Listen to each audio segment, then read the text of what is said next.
आज भक्ति काल की विशेषताओं के अंतर्गत अगला व्याख्यान। अब तक हमने भक्ति काल की परिस्थितियों की चर्चा की है। भक्ति काल की परिस्थितियों के साथ साथ हमने भक्ति काल के प्रमुख कवियों की बात की है और फिर उसके बाद विभिन्न धाराओं की बात की है। भक्ति काल की शुरुआत की बात की है कि भक्ति काल का उद्भव कैसे हुआ, किस तरह उस तरह की परिस्थितियाँ थी जो भक्ति काल के साहित्य के रचना में निर्णायक सिद्ध हुई। यानी भक्ति काल का जो साहित्य रचा गया उसमें परिस्थितियों का बहुत बड़ा योगदान था।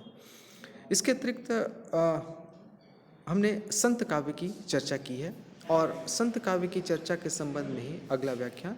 अब तक संत काव्य के संबंध में ये हमने जाना कि संत काव्य में प्रमुख संतों में कबीर दास, सुंदर दास जैसे कवि हैं, जहाँ एक और काफ़ी कम पढ़े लिखे या साक्षर कवि के रूप में भी नहीं कह सकते, जिनको अनुभवों का ज्ञान था, शास्त्रीय ज्ञान या किसी औपचारिक शिक्षा पद्धति का ज्ञान नहीं था। दूसरी तरफ सुंदरदास बहुत पढ़े लिखे व्यक्ति थे।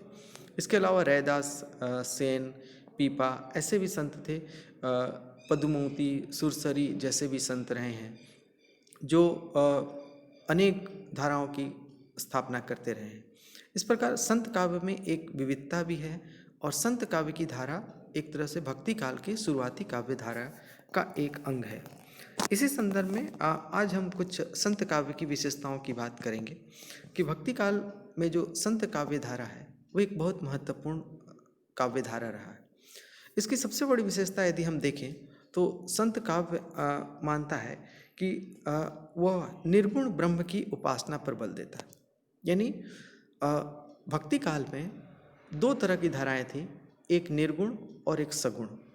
निर्गुण धारा ये मानती थी कि ईश्वर एक है और वो गुणों से परे है, यानी जिसके बारे में गुणों की बात नहीं की जा सकती।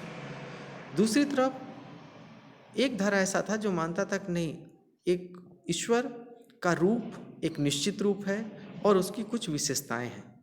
जैसे राम कि राम है, दशरथ के पुत्र हैं, राम मर्यादा पुरुषोत्तम है, ये सगुण धारा होगी। कृष्ण है, कृष्ण वो कृष्ण है जो नंद के पुत्र हैं, गोकुल में रहते हैं, जो कंस को मारते हैं, ये सगुण और साकार रूप है। यानी हमने उनके गुणों को सीमित कर दिया कि कृष्ण में फला फला विशेषताएं होंगी और राम में फला फला विशेषताएं होंगी।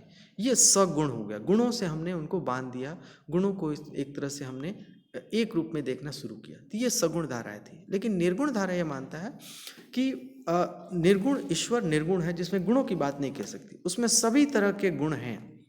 हम कुछ गुणों तक सीमित करके हम ईश्वर को नहीं दे सकते। वो राम भी है, वो कृष्ण भी है, वो हर एक ईंट पत्थर में भी है, हर एक पशु में, हर एक पक्षी में, हर जगह व्याप्त है। वो गुणों से परे है, हम उसको गुणों में नहीं बांध सकते। तो वो निर्गुण धारा ये संत काव्य की एक बहुत बड़ी विशेषता थी। तो इसलिए वो मानते हैं कि वो निर्गुण ब्रह्म की उपासना पर बल देते हैं। तो संत काव्य की एक बहुत बड़ी विशेषता है कि निर्गुण धारा या निर्गुण ब्रह्म की उपासना पर वो बल देते हैं कि यानी ईश्वर की जो शक्ति है वो निर्गुण है और इसीलिए उसे निर्गुण ब्रह्म कहा गया। और इसीलिए जब कबीर कहते हैं दुल्हीन गावहु मंगलाचार, यानी अपने आप को आत्मा और ईश्वर को परमात्मा कहते हैं, निर्गुण ब्रह्म को परमात्मा कहते हैं कि मैं आत्मा रूपी दुल्हन ईश्वर रूपी पर ब्रह्म परमात्मा से विवाह कर रही है। तो इस तरह से वो निर्गुण है कि उससे दाम्पत्य संबंध भी स्थापित किया जा सकता है। यह ब्रह्म ऐसा निर्गुण ब्रह्म है। और इसलिए वो कहते हैं कहे कबीर हम ब्याही चले हैं पुरुष एक अविनाशी, यानी साफ कहते हैं कबीर कि मैं एक ऐसे ईश्वर की बात कर रहा हूँ जिससे मैं विवाह कर रहा हूँ, वो अविनाशी है, यानी जो नष्ट नहीं किया जा सके। तो इस प्रकार हम देखते हैं कि निर्गुण ब्रह्म यहाँ पर अविनाशी से ध्वनित होता है। यानी कबीर ये कहना चाहते हैं कि मेरा जो ब्रह्म है, मेरा जो प्रिय है, वो अविनाशी है और मैं उससे विवाह कर रहा हूँ। तो इस तरह की जो बात है वो निर्गुण ब्रह्म की उपासना पर बल देना, ये संत काव्य की एक बहुत बड़ी विशेषता है। इसके अलावा संत काव्य की एक बहुत बड़ी विशेषता है, वह है अनुभव पर बल। यानी संत काव्य के कवि औपचारिक शिक्षा ज्ञान या गुरुओं जो गुरुकुल में ज्ञान प्राप्त होता था या किसी संस्था से ज्ञान प्राप्त होता था, उसकी अपेक्षा अपने अनुभव से प्राप्त ज्ञान पर बल देते हैं। और इसीलिए वो कहते हैं, संत कवि स्पष्ट कहता है, मैं कहता आँखिन देखी, तू कहता कागद की लेखी। यानी स्पष्ट रूप से कहते हैं कि मैं आंखों से ही देखी हुई बातें कहता हूँ, यानी जो मैं सामने देख रहा हूँ उसको मैं अपने साहित्य में या अपने कथन में मैं प्रयोग कर रहा हूँ। इसलिए अनुभव की बातों को वो संत काव्य मानता है और कहता है तू कहता कागद की लेखी। और दूसरे लोगों को, दूसरे संप्रदाय या दूसरी धारा के लोगों को वो कहता है कि आप सभी जो ज्ञान है, जो पुस्तकों में ज्ञान है, शास्त्रीय ज्ञान है, उसको आप देख कर कहते हो, कागद की लेखी यानी कागजों में जो लिखा हुआ है उसको आप कहते हो। तो इस प्रकार कबीर की ये बात बहुत प्रासंगिक लगती है कि कबीर जैसे संतों ने या संत धारा के जितने भी कवि हैं उन्होंने अनुभव पर बल दिया और संसार से जो प्राप्त ज्ञान था उसके आधार पर लोगों को अपनी बातें प्रस्तुत की और इसीलिए वो लोकप्रिय हुए, क्योंकि उनके अनुभव दूसरों के अनुभवों से भी मेल खाते थे। इसी तरह एक और विशेषता हम जो दे सकते हैं संत काव्य की, वह है स्वाभिमान। यानी संत बड़े स्वाभिमानी होते थे। वो किसी राजा या किसी प्रभावशाली सामंत या किसी बलशाली व्यक्ति के सामने नहीं झुकते थे और इसीलिए वो निर्भीकतापूर्वक जीवन यापन करते थे। यह निर्भीकता संत काव्य की एक बहुत बड़ी विशेषता है। यही कारण है कि सिकंदर लोदी जैसे शासक के सामने भी कबीर निडर होकर खड़े रहते हैं। कुंभन दास जैसे संत बुलावे को, अकबर जैसे राजा के बुलावे को इनकार कर देते हैं और फिर भी जीवित रहते हैं। तो इस तरह से एक बहुत बड़ी विशेषता है कि कुंभन दास को जब सम्राट अकबर अपने राज दरबार में बुलाकर पदवी देना चाहता है तो कुंभन दास वहाँ पर उस पदवी को इनकार कर देते हैं और स्वतंत्र रूप से रहते हैं। तो एक बहुत बड़ी निडरता, एक बहुत बड़ा स्वाभिमान, ये संत काव्य की विशेषता है और यही कारण है कि उनकी कविता में स्वाभिमान झलकता है। इसलिए कबीर स्पष्ट रूप से कहते हैं, हम ना मरिहें मरिहें संसारा। वो कहते हैं कि मैं नहीं मरूंगा, मरेगा तो पूरा संसार के सारी चीज़ें मरेंगी। इनमें कहने का भाव ये है कि कबीर का स्वाभिमान कहता है कि मैंने जिस ईश्वर से भक्ति की है वो इतना प्रबल है कि वो मुझे मरने से बचाएगा। मैं जीवन चक्र या बार बार मरने के चक्कर में नहीं पड़ूंगा, बल्कि जो संसार में जो डरे हुए लोग हैं, वो जिनमें अभिमान नहीं है, वो डर मरने से डरेंगे। और इसीलिए वो कहते हैं, स्वाभिमान से वो कहते हैं कि हम ना मरी हैं संसारा। तो इस प्रकार संत काव्य की कुछ विशेषताएं बहुत महत्वपूर्ण हैं। कुछ अन्य विशेषताओं की बात करें तो एक बहुत बड़ी विशेषता दिखाई देती है और वो है गुरु का महत्व। यानी संत कविता की धारा गुरु के महत्व को अपनी कविता में आत्मसात करती है, यानी वो गुरु के महत्व को मानती है। और इसीलिए कहते हैं, कबीर कहते हैं कि सतगुरु की महिमा अनंत। यानी कहते हैं कि जो गुरु है, जो सच्चा राह दिखाने वाला गुरु है, जो समस्त दुखों को दूर करने वाला पथ है, उसको दिखाने का कार्य गुरु ही करता है। और इसीलिए कहते हैं उसकी महिमा अनंत है, उसकी महिमा किसी से पार नहीं लग सकती। फिर वो कहते हैं, गुरु गोविंद दोनों खड़े काकू लागे पाँव। यानी कहते हैं जब गुरु और गोविंद यानी ईश्वर भी खड़ा रहेगा तो उसमें मुझे हमेशा असमंजस रहता है कि मैं किसके पाँव लागूं। लेकिन फिर भी वो कहते हैं कि गुरु गोविंद दोऊ खड़े काके लागे पाँव, बलिहारी गुरु आपने गोविंद दिए बताए। यानी वो कहते हैं कि गुरु इतना शक्तिशाली है कि उसी ने हमारे मार्गदर्शन किया कि तुम गोविंद के पाँव लगो। यानी गुरु ही ज्ञान देने वाला है, गुरु ही अच्छी से अच्छी बातें सिखाने वाला है और इसीलिए वो गुरु के महत्व को आत्मसात करते हैं। तो संत काव्य की एक बहुत बड़ी विशेषता है कि उसमें गुरु महिमा या गुरु के महत्व को प्रतिपादित किया गया है, जो संत काव्य की बहुत बड़ी विशेषता है। और इसीलिए संत काव्य को ज्ञान मार्गी शाखा भी कहा जाता है, क्योंकि संत काव्य मानते हैं कि गुरु ही ज्ञान देने वाला है, गुरु ज्ञान देने वाला है और ज्ञान से ही ईश्वर की प्राप्ति हो सकती है। इसलिए संत काव्य को ज्ञान मार्गी भी कहा जाता है। एक और विशेषता जो संत काव्य में दिखाई देती है वह है आडंबर का विरोध।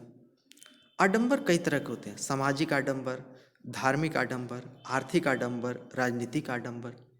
तो कवि संत होते हुए भी समाज, धर्म, आर्थिक और राजनीतिक हर एक तरह के दिखावेपन, बनावटीपन, कृत्रिमता और आडंबर का, पाखंड का विरोध करता है। विशेष रूप से यदि देखें तो कबीर सामाजिक आडंबरों का खुलकर विरोध करते हैं और वो कहते हैं जाति ना पूछो साधु की, पूछ लीजिए ज्ञान।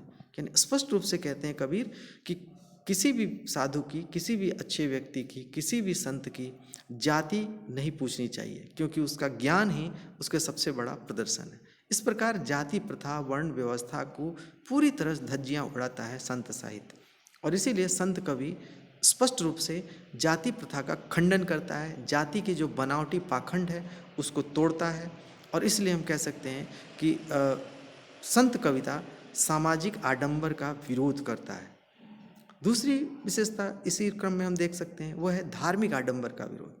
कबीर जैसे संत मानते थे कि जो समाज में अमानवीयता है उसका एक कारण धार्मिक आडंबर भी है। धार्मिक अंधविश्वास, धार्मिक पाखंड, धार्मिक दिखावापन, धार्मिक आडंबर, ये सब व्यक्ति के विकास में अवरोधक होते हैं, और यही कारण है कि संतों ने धार्मिक आडंबर पाखंड का बहुत ज़्यादा विरोध किया। और इसीलिए धार्मिक आडंबर का विरोध करने में वो किसी एक धर्म तक सीमित नहीं होते, बल्कि अपने समय के प्रचलित हर धर्म की बुराइयों को दूर करने का प्रयास किया और हर धर्म की जो बुराइयां थी उसका पर्दाफाश किया। उदाहरण के तौर पर यदि हम देखें तो विशेष रूप से हिंदू और मुस्लिम धर्म बहुत ज़्यादा प्रचलित थे उस काल में। तो हम देखें तो स्पष्ट रूप से कबीर मुस्लिम या इस्लाम धर्मावलंबियों को फटकारते हुए कहते हैं, काकर पत्थर जोड़ के मस्जिद लिया चुनाए। यानी स्पष्ट रूप से कहते हैं कि तुमने कंकड़ और पत्थरों से मस्जिद बना लिया और उसमें तुम यदि अजान दे रहे हो, उसमें यदि तुम अपना धर्म की पूजा कर रहे हो, तो यह कौन सा धर्म है? ये दिखावापन है। इतने महंगे मस्जिद, इतनी इमारत बनाने की आवश्यकता नहीं है। तो ऐसी स्थिति में वह इस्लाम धर्मावलंबियों का भी फटकारते हैं। दूसरी तरफ वो हिंदू धर्मावलंबियों को भी फटकारते हैं और कहते हैं, पाहन पूजे हरि मिले तो मैं पूजूं पहाड़। कबीर स्पष्ट रूप से मूर्ति पूजा का विरोध करते हैं कि अगर पत्थर के पूजने से ही ईश्वर मिल जाएगा तो मैं तो पहाड़ पूजूंगा जिससे और बड़ा ईश्वर मिले।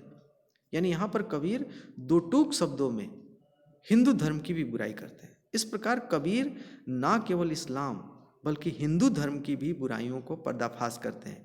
मूर्ति पूजा के आडंबर का विरोध करते हैं, तो दूसरी तरफ इस्लाम धर्म के दिखावेपन का भी विरोध करते हैं। तो इस प्रकार कबीर मूल रूप से, कबीर जैसे संत मानवीयता के प्रचारक थे। वो मनुष्य को महत्व देते थे। वो उस धर्म की हर एक बुराई का विरोध करते हैं जहाँ पर वो मनुष्य में बाधक बनता है या मनुष्य को अमानवीयता दिखाता है या मनुष्य को तकलीफ देता है, मनुष्य को दुख देता है। यदि मूर्ति पूजा के नाम पर, अगर मस्जिद के नाम पर कोई कर वसूला जाता है या फिर किसी व्यक्ति को कष्ट दिया जाता है, तो इसलिए उस धर्म की उस बुराई का कबीर विरोध करते हैं। इसलिए हम कहते हैं कबीर जैसे संत जो हैं वो मनुष्यता के धर्म के उपासक हैं और वो हर तरह की धार्मिक उन संस्थाओं का विरोध करते हैं जो मनुष्य का शोषण करता है। तो इस तरह से वो धार्मिक आडंबर का विरोध करते हैं। यहाँ ध्यान रखना होगा कि कबीर हिंदू धर्म का विरोध नहीं करते या कबीर इस्लाम धर्म के विरोधी नहीं है। कबीर धर्म के बुराइयों के विरोधी हैं। ये हमेशा ध्यान रखना चाहिए कि कबीर किसी भी धर्म के विरोधी नहीं है, बल्कि कबीर धार्मिक बुराइयों के विरोधी हैं। और इसीलिए वो इन बुराइयों को दूर करने की बात करते हैं और मानते हैं कि किसी भी धर्म में मनुष्य और मनुष्यता को ही सबसे बड़ा धर्म मानना चाहिए, कि अगर किसमें मानवीयता है, अगर इसमें करुणा है, तो वही सबसे बड़ा और सच्चा धर्म है। और हर एक धर्म इसको स्वीकार करता है, लेकिन उसमें अनेक तरह के पाखंड और आडंबर आ जाते हैं तो वो मानवीयता खत्म हो जाती है या मनुष्यता एक तरफ हो जाती है। उसी तरह आर्थिक आडंबर का विरोध, कि कबीर अपने समय के धन के दिखावेपन का विरोध करते हैं। धन का आडंबर, धन का दिखावा करना और अत्यधिक ऊंच नीच का, गरीब अमीर का भेद करना, इसका कबीर विरोध करते हैं। और इसीलिए वो कहते हैं, साईं इतना दीजिए जामे कुटुंब समाए, मैं भी भूखा ना रहूं साधु ना भूखा जाए। यानी इस रूप में कबीर स्पष्ट रूप से कहते हैं कि ईश्वर से सिर्फ वो इतना ही धन चाहते हैं जिसमें उनका परिवार का पालन पोषण हो सके और किसी अतिथि का सत्कार हो सके। वो अनावश्यकता का विरोध करते हैं। इस प्रकार कबीर आर्थिक आडंबर का विरोध करते हैं और ये आर्थिक समानता की बात करते हैं। उसी तरह कबीर जैसे संत राजनीतिक आडंबर का विरोध करते हैं, यानी वो मानते हैं कि राजा कोई बहुत बड़ी इकाई नहीं है, राजा और प्रजा में बहुत भेद नहीं होना चाहिए। अगर राजा को अहंकार है अपनी राजनीतिक शक्ति का, तो वह व्यर्थ है, वो झूठा है। और इसीलिए वो राजा और प्रजा, हर एक मनुष्य और जीव को एक धरातल पर रखने की बात करते हैं और कहते हैं कि राजनीतिक शक्ति उतनी ही कमज़ोर पड़ जाती है जब मृत्यु आती है। मृत्यु से कोई नहीं बच सकता। इसीलिए वो कहते हैं, आए हैं तो जाएंगे, राजा रंक फकीर, एक सिंहासन चढ़े मरे, एक बंधे जंजीर। यानी स्पष्ट रूप से कहते हैं कि चाहे वो राजा हो, कितना भी राजनीतिक रूप शक्तिशाली है, अगर उसका जन्म हुआ है तो उसकी मृत्यु निश्चित है। भले वो सिंहासन पर आरूढ़ होते हुए, सिंहासन पर चढ़े हुए वो मृत्यु को प्राप्त करेगा। और एक व्यक्ति जो दास है, जो गरीब है, एक साधारण व्यक्ति भले जंजीरों में बंधा हुआ, वो भी मृत्यु को प्राप्त होगा। इसलिए कबीर जैसे संत स्पष्ट रूप से कहते हैं कि जन्म और मृत्यु के लिए राजनीतिक शक्ति कोई भेदभाव नहीं करती, या मृत्यु राजनीतिक शक्ति को लेकर कोई भेदभाव नहीं करती। और इसलिए वो कहते हैं कि राजनीतिक आडंबर से बचो, राजनीतिक दिखावेपन से बचो। और इसीलिए कबीर कहते हैं राजनीतिक आडंबर का विरोध करते हैं। तो इस प्रकार संत कवि सामाजिक आडंबर, धार्मिक आडंबर, आर्थिक आडंबर और राजनीतिक आडंबर का विरोध करता है।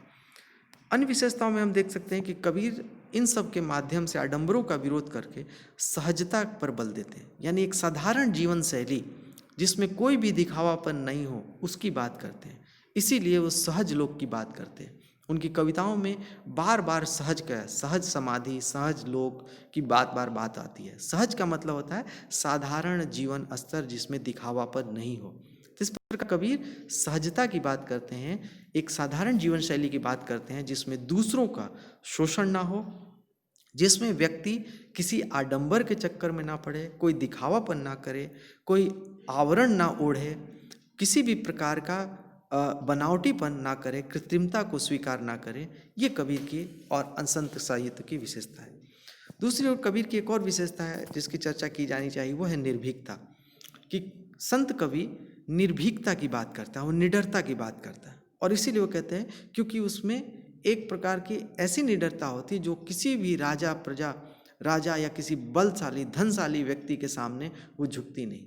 और ये एक संत साहिब की बहुत बड़ी विशेषता है। और यही कारण है कि संत साहित्य आज भी लोकप्रिय है, क्योंकि वो निर्भीकता की पाठ करता है। किसी के सामने डरो नहीं, किसी के सामने झुको नहीं। कबीरा खड़ा बाजार में लिए लकुटी हाथ। कबीर स्पष्ट रूप से घोषणा करते हैं कि मैं बीच बाजार में खड़ा हूँ और मेरे पास कोई अस्त्र नहीं है, कि उस सहारे की एक लकुटी है। जो घर फूके आप ना चले हमारे साथ। और मैं कहता हूँ कि मेरे पास ऐसी स्थिति है कि जो घर फूक कर चल सकता है मेरे साथ, जिसमें एक प्रकार की स्वार्थ रहित जीवन की पद्धति हो, यानी जिसमें किसी भी प्रकार से किसी से लगाव ना हो, वो मेरे साथ चल सकता है। यानी कबीर स्पष्ट रूप से कहते हैं कि अगर व्यक्ति अनावश्यक लगाव में रहेगा, अनावश्यक दिखाव में रहेगा, अनावश्यक बंधनों में रहेगा, तो कहीं ना कहीं किसी से डरता रहेगा। डर का कारण किसी न किसी से लगाव है, किसी न किसी वस्तु से उसके प्रति आसक्ति है। इसलिए वो स्पष्ट रूप से कहना चाहते हैं कि व्यक्ति अपने आप स्वतंत्र रूप से जिए, निर्भीकता से जिए। और फिर वही कहे कबीर मानवीयता पर बल देते हैं। कबीर इसलिए कहते हैं कि हर एक मनुष्य महत्वपूर्ण है, हर एक पशु, हर एक जीवित इकाई महत्वपूर्ण है। इसीलिए कहते हैं कि निर्बल को ना सताइए, जाकी मोटी हाय। यानी स्पष्ट रूप से कहते हैं किसी भी निर्बल व्यक्ति को नहीं सताना चाहिए। इसीलिए वो बलि का भी विरोध करते हैं, वो किसी प्रकार के वध या हलाल का विरोध करते हैं, वो बकरे की बलि दिए जाने का भी विरोध करते हैं। तो दूसरी तरफ किसी अन्य पशु की हिंसा या इस तरह की बात का विरोध करते हैं। तो कबीर में मानवीयता है, करुणा की बात वो बार बार करते हैं। और इसीलिए कबीर की या अन्य संतों की विशेषता है कि वो आत्मज्ञान पर विशेष बल देते हैं। यानी कबीर जैसे संत ये मानते हैं कि मनुष्य के जीवन में सबसे महत्वपूर्ण ये है कि वह व्यक्ति अपने आत्मज्ञान को, आंतरिक ज्ञान को जागृत करे, वो बाहरी ज्ञान या बाह्य ज्ञान के पीछे ना भागे। और इसलिए कहते हैं आत्मज्ञान के लिए वो कहते हैं कि मोको कहाँ ढूंढे रे बंदे, मैं तो तेरे पास रहे। और वो स्पष्ट रूप से कहते हैं कि अगर ईश्वर की प्राप्ति करना चाहते हो तो तुम्हें अपने आत्मज्ञान को देखने की आवश्यकता है, आत्मज्ञान देखने की आवश्यकता है। इसका मतलब है कबीर कहते हैं कि बाह्य ज्ञान से ज़्यादा महत्वपूर्ण व्यक्ति के प्रति आत्मज्ञान है। और इसके लिए वो कहते हैं कि यदि व्यक्ति को आत्मज्ञान प्राप्त करना है तो बाहरी आडंबरों से बचेगा, और बाहरी आडंबरों से बचते हुए वह ईश्वर के नाम पर बल देगा। इसलिए वो कहते हैं नाम महिमा पर बल। मन रे राम सुमिर राम सुमिर राम सुमिर रे भाई। स्पष्ट रूप से कबीर कहते हैं कि किसी ईश्वर की नाम का स्मरण ही उसे बेहतर बनाता है। यह नाम का स्मरण करने से व्यक्ति अपने आप विकास करता है, उसके अंदर आत्मज्ञान की स्थिति और मजबूत होती है। इसलिए कबीर जैसे संतों ने आत्मबल और आत्मज्ञान की अंतर्मुखी ज्ञान पर ज़्यादा बल दिया। और हर व्यक्ति आज भी इसीलिए माना जाता है कि व्यक्ति का ज्ञान बाहरी ज्ञान नहीं होता, बल्कि अगर उसके मन में स्वयं ज्ञान के प्रति लालसा उत्पन्न हो जाए, स्वयं ज्ञान प्राप्त करने की इच्छा जागृत हो जाए, तो वह जो ज्ञान प्राप्त होता है वह स्थायी होता है और सच्चा ज्ञान होता है। इसलिए कबीर जैसे संतों ने व्यक्ति के आत्मज्ञान पर बल दिया और वह उसके लिए कहा कि हम बाहरी आडंबरों से ना बनकर सिर्फ नाम का स्मरण भी करें तो भी हमें मानसिक शक्ति देता है, संबल देता है। कबीर की जैसे संतों की एक और बहुत विशेषता थी कि उन्होंने किसी भी भाषा और शिल्प की बनावटीपन पर नहीं ध्यान दिया। यानी भाषा, रस, छंद, अलंकार को लेकर उन्होंने कोई दिखावापन या कोई भी चमत्कार उत्पन्न नहीं किया। उन्होंने सहज भाषा में, साधारण भाषा में अपने अनुभवों को प्रस्तुत किया। इसीलिए कहा जाता है कि कबीर की जैसे संतों की विशेषता है कि उन्होंने लोक भाषा में अपनी कविता को प्रस्तुत किया। और इसीलिए उन्होंने कहा था संस्कीरत कूप जल भाखा बहता नीर। यानी कहते हैं कि जो भाषा बहुत कठिन है या जो भाषा जन सामान्य की पहुँच में नहीं है उसमें नहीं कहना चाहिए। और इसीलिए वो कहते हैं कि भाखा बहता नीर, कि जो जनता की भाषा होती है वो स्वच्छता बहते हुए पानी की तरह धारा होती है जिससे समस्त आवश्यकताओं की पूर्ति होती है। इसीलिए कबीर ने जन भाषा की धारा में अपनी कविताओं को प्रस्तुत किया है।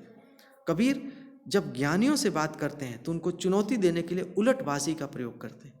ये भी एक विशेषता है कि संतों ने उलटबाजियों का प्रयोग यानी उल्टी बातों का प्रयोग वहीं किया जहाँ पर उनकी मुठभेड़ किसी ज्ञान के अहंकारी व्यक्ति से होती थी। यानी जहाँ पंडित मुल्लाओं से बात करने के लिए होते हैं तो उल्टी बातों की बात करते हैं। वो चुनौती देते हैं कि अगर तुम्हें ज्ञान है तो तुम मेरी बातों को समझ कर बताओ।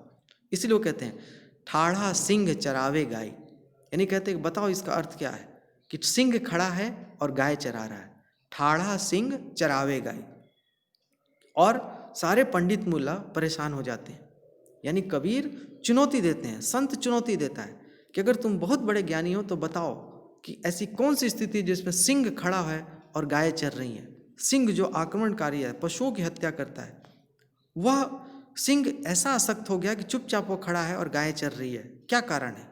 और फिर कबीर उसको चुनौती का उत्तर देते हुए कहते हैं कि तुम्हारे बाहरी ज्ञान से, तुम्हारे पुस्तकीय ज्ञान से इस ज्ञान को नहीं प्राप्त किया जा सकता। और कहते हैं कि सिंह यहाँ मन का प्रतीक है कि हमारा मन इतना कमज़ोर हो गया है कि वो भोग विलास रूपी गायों को नियंत्रित नहीं कर पाता। गायें चर रही हैं, खा रही हैं, भोग कर रही हैं। यानी हमारा मन जब कमज़ोर हो जाता है तो हम अपने मन पर नियंत्रण नहीं कर पाते, और मन कमज़ोर हो जाता है तो हमारी इंद्रियां अपने अनुसार सब भोग में लग जाती हैं, और जब भोग विलास में लग जाती हैं तो हमारा शरीर अशक्त हो जाता है और धीरे धीरे मृत्यु को प्राप्त हो जाता है। तो इस प्रकार वो कहते हैं कि सिंह जब अशक्त हो जाता है तो गायों का कुछ बाल बाका नहीं कर सकता, लेकिन मन यदि सिंह की तरह हो तो हमारे मन के मनोभाव को नियंत्रित करेगा, और मनुक भावों को नियंत्रित करने पर वह हमारी शरीर को सुख देगा, ना कि दुख और मृत्यु देगा। तो इस प्रकार कबीर उलटवासी का प्रयोग, या कबीर जैसे संत उलटवासी का प्रयोग वहाँ करते हैं जहाँ पर वो पंडित या मुल्ला जैसे अहंकारी, ज्ञान के अहंकारी व्यक्तियों से मुठभेड़ करते हैं। इस प्रकार संत साहित्य की विशेषताओं को यदि हम देखें तो हम कह सकते हैं कि संत का साहित्य जो है वह निर्भीकता पर बल देता है, वह आत्मबल की बात करता है, वह नाम महिमा की बात करता है, वह मानवीयता पर बल देता है, वह विभिन्न तरह के आडंबरों का विरोध करता है, वह निर्गुण ब्रह्म की बात करता है, वह गुरु को महत्व देता है, और वह अनुभव की बात करता है। ये सब कुछ मुख्य विशेषताएं थी जो संत काव्य की विशेषता के अंतर्गत सम्मिलित की जा सकती है। अगली बार हम भक्ति काल के कुछ अन्य बिंदुओं पर बात करेंगे।